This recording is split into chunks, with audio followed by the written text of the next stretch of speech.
Hablamos ahora de fútbol y nos referimos a la aerolínea Lamia, que a través de un vuelo charter es la línea transportadora de un club brasileño. Se trata del club chapecoense que jugará la final de la Copa Libertadores de América con Atlético Nacional de Medellín.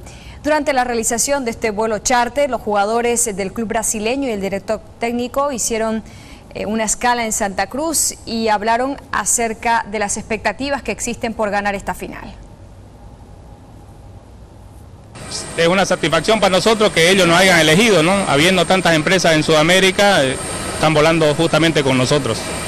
Yo creo que la Lamia Corporation se caracteriza por ese servicio, dar un servicio de primera para todos sus pasajeros, ¿no?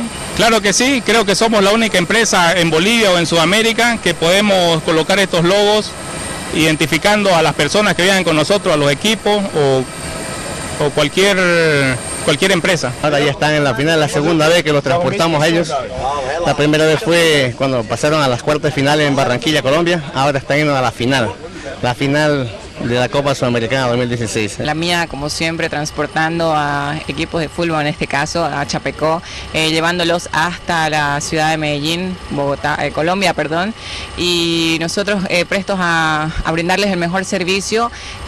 Algo muy importante es saber que ellos utilizan una empresa boliviana, sino un equipo brasilero, para que podamos transportarlos hasta Medellín.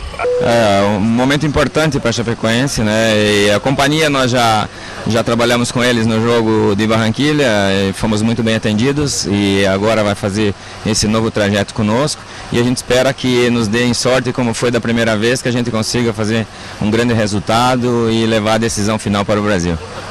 Estamos muito orgulhosos de representar o Brasil, chegar a essa final, principalmente porque representamos uma equipe considerada média ou pequena no Brasil, e isso nos fortalece ainda mais y nos orgulha mucho más.